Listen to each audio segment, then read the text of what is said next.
المتقين وإذ قال موسى لقومه إن الله يأمركم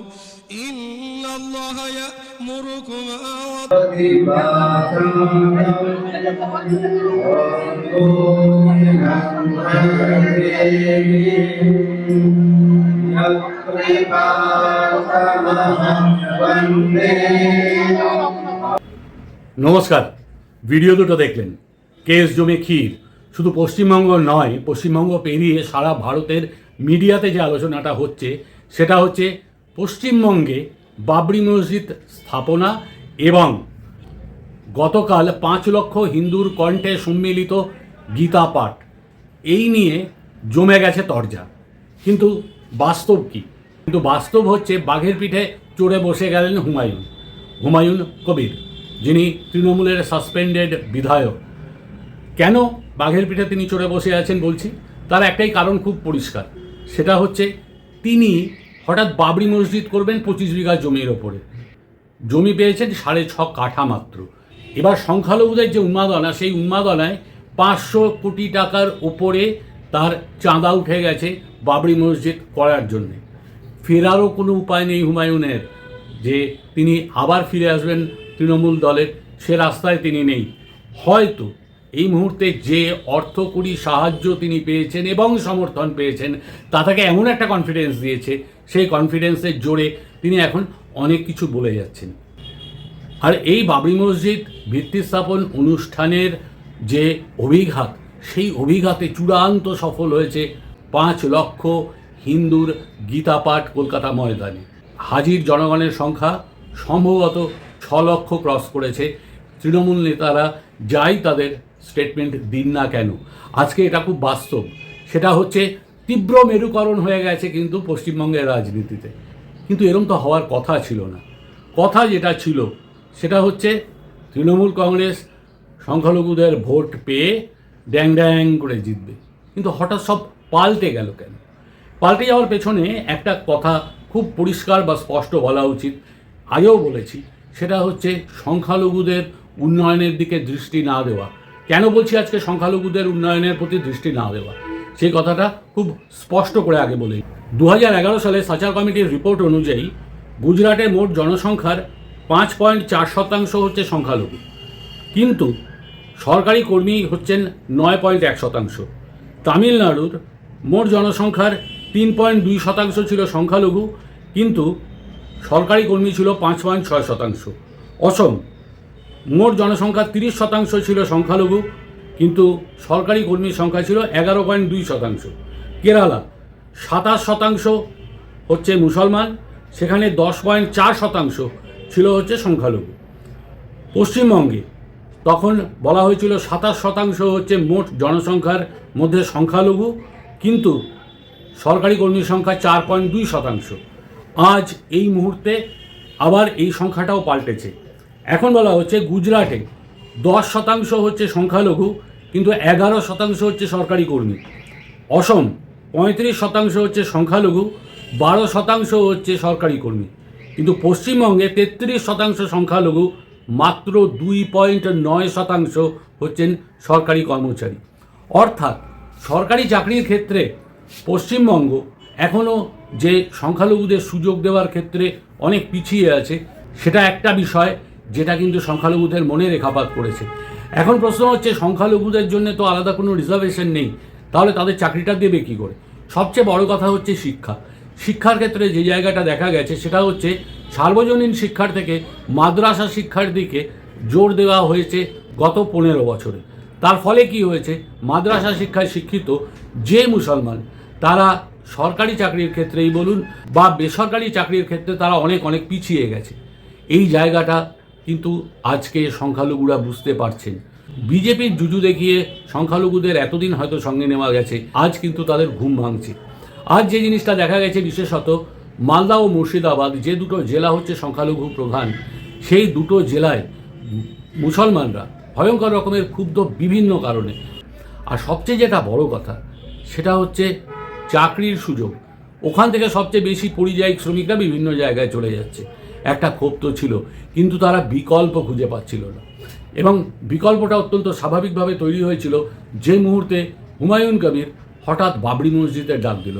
হুমায়ুন কবির নিজেও ভাবেননি যে এত লক্ষ লোক তার পেছনে এসে দাঁড়াবে। আজ কি দেখলাম, শুধু এক বাবরি মসজিদ যে উন্মাদনা সৃষ্টি করেছে সংখ্যালঘুদের মধ্যে, তা একটা অবিস্মরণীয় ব্যাপার। আর প্রত্যেকেই টাকা দিচ্ছে, প্রত্যেকেই তাদের শ্রম দিতে চাইছে। সব মিলে হুমায়ুন এই মুহূর্তে সর্বভারতীয় প্রচার মাধ্যমের শীর্ষে অবস্থান করছেন। এবার সেই প্রশ্নে সরাসরি চলে আসি, এই ঘটনাগুলো কি আগামী 2026-এর নির্বাচনে কোনো রকম প্রভাব ফেলবে? কিছুটা তো ফেলবে অবশ্যই। তার কারণ আমরা 2024-এর লোকসভা নির্বাচন সেটা যদি লক্ষ্য করি, সেখানে দেখা গেছে যে 294টা বিধানসভার মধ্যে 89টা বিধানসভায় বিজেপি একক সংখ্যাগরিষ্ঠতা পেয়েছে। এই 294টা আসনের 205টায় তৃণমূল এগিয়ে আছে বা 1 নম্বরে ছিল।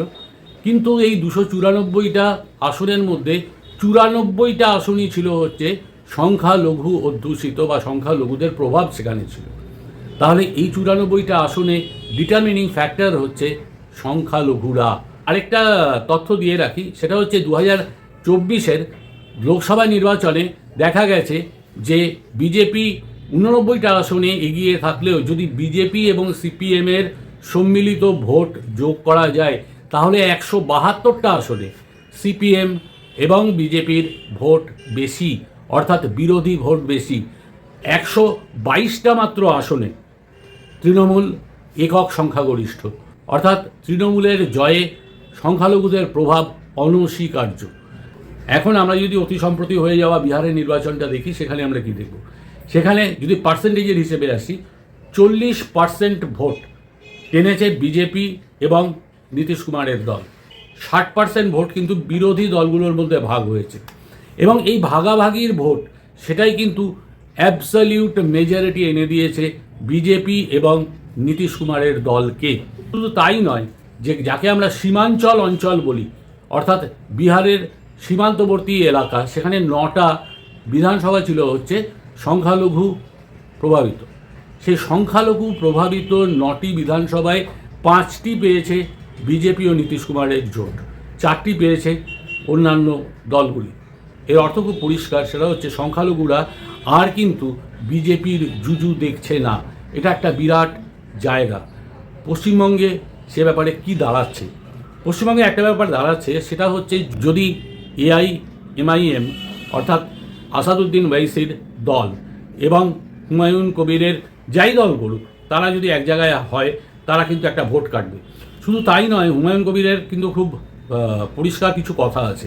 সেই কথা হচ্ছে, আমরা ভোট ভাগাভাগি করার চেয়ে আমরা বরঞ্চ সিট অ্যাডজাস্টমেন্টে যাব। মুর্শিদাবাদে 21টা আসনের মধ্যে সিপিএমকে আমি 2টো আসন দেব, আইএসএফকে আমি 2টি আসন দেব, কংগ্রেসকে দেবো 10টা, কেননা অধীর চৌধুরী আছেন বলে, আসাদুদ্দিন ওয়াইসির দল মিমকে দেবো 2টো আসন, এবং আমি নিজে লাগবো 5টা আসন। এটা হচ্ছে ওনার মোটামুটি একটা হিসেব উনি করে নিয়েছেন। কিন্তু মালদাতেও কিন্তু এই মুহূর্তে মিম ভীষণ রকমের সক্রিয়, যে জায়গাটা কিন্তু অন্তত তৃণমূল কংগ্রেসের ক্ষেত্রে অত্যন্ত রকমের আশঙ্কা। মাথায় রাখবেন, 42টা আসন হচ্ছে মালদা মুর্শিদাবাদের সম্মিলিত আসন। এই 42টা আসনে যদি ভোট কাটাকাটি খুব বেশি রকমের হয়, তাহলে কিন্তু তৃণমূলের কপালে দুঃখ আছে। শুধু তাই নয়, সারা পশ্চিমবঙ্গে এই মুহূর্তে যদি এই ভোটের বিভাজনগুলো হয়, তাহলে কিন্তু তৃণমূল যে ক্ষমতায় থাকবে না, সেটা মোটামুটি নিশ্চিতভাবে বলা যায়। এখন আরেকটা প্রশ্ন, সেটা হচ্ছে, কখনো হুমায়ুন বলছেন বিজেপির মুখ্যমন্ত্রীকে আমি স্বাগত জানাবো, কখনো বলছেন বিজেপিকে ক্ষমতায় আসতে না দেওয়া আমাদের উদ্দেশ্য। তিনিও বলছেন তার সাথে নাকি মোহাম্মদ সেলিমের কথা হয়েছে। মোহাম্মদ সেলিম অবশ্য এটা অস্বীকার করেননি। এটা আরেকটা আশঙ্কার কথা। আমি ভেবেছিলাম এটা হয়তো সে ভুল দিয়ে দিয়েছেন হুমায়ুন, কথার পিঠে কথা বলেছেন। কিন্তু যেটা সবচেয়ে আশ্চর্যের, সেটা হচ্ছে মোহাম্মদ সেলিম এখন পর্যন্ত কিন্তু এটার কোনো রকম প্রতিবাদ করেননি। অর্থাৎ মোহাম্মদ সেলিমকে কিন্তু গতবার আইএসএফের সাথে তাদের যে সম্মিলিত মিটিংয়ে যেভাবে দেখেছি, তাতে তাকেও যে পুরোপুরি অসাম্প্রদায়িক বলবো, সেই জায়গাটা কিন্তু বা সেই বিশ্বাসটা কিন্তু আমাদের মন থেকে কিছুটা হলেও টোল খেয়েছে। আজ পশ্চিমবঙ্গে যে জায়গায় আমরা দাঁড়িয়ে আছি, সেটা হচ্ছে এক কথায় বলা যায় বাহবা সময় তোর সার্কাসের খেলা। অর্থাৎ এখন দেখা যাচ্ছে সার্কাসের জোকাররা বড্ড বেশি নাচছে। তবে হ্যাঁ, একটা কথা বারবার করে আগে থেকে বলে নেওয়া ভালো, সেটা হচ্ছে লড়াইটা কিন্তু হবে মমতা বন্দ্যোপাধ্যায় বনাম শুভেন্দু অধিকারীর। অনেকে যতই বলুন না কেন যে হুমায়ুন কবির প্রচুর সিট টিট পাবেন, ঘোড়ার ডিম, অসম্ভব ব্যাপার। সেটা হচ্ছে রাজনীতি ওভাবে হয় না, রাজনীতি শুধুমাত্র আবেগে হয় না, তার জন্যে অনেক কিছু দরকার হয়। সংগঠন একটা বিরাট ফ্যাক্টর। তবে হ্যাঁ, এই কথা ঠিক, সেটা হচ্ছে বিজেপির কাছে দিনের পর দিন যে অধরা ক্ষমতার গদিটা ছিল, সেই গদিটায় বিজেপি আসীন তখনই হতে পারবে যদি ভোট কাটাকাটিটা হয়। এখন অনেকেই বলেন সর্বভারতীয় ক্ষেত্রে আসাদউদ্দিন ওয়েসি হচ্ছে বিজেপির বি টিম।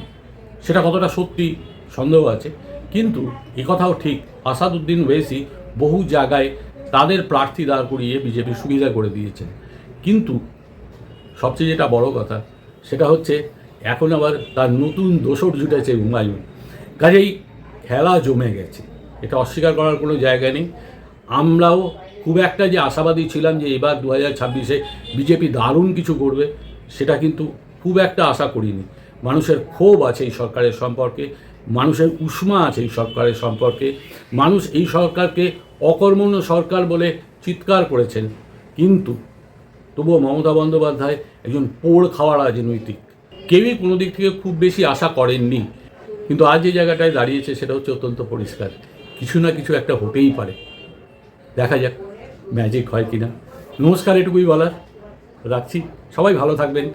দয়া করে যদি আমার বক্তব্য ভালো লাগে সাবস্ক্রাইব করবেন এই চ্যানেলকে, শেয়ার করবেন, লাইক করবেন।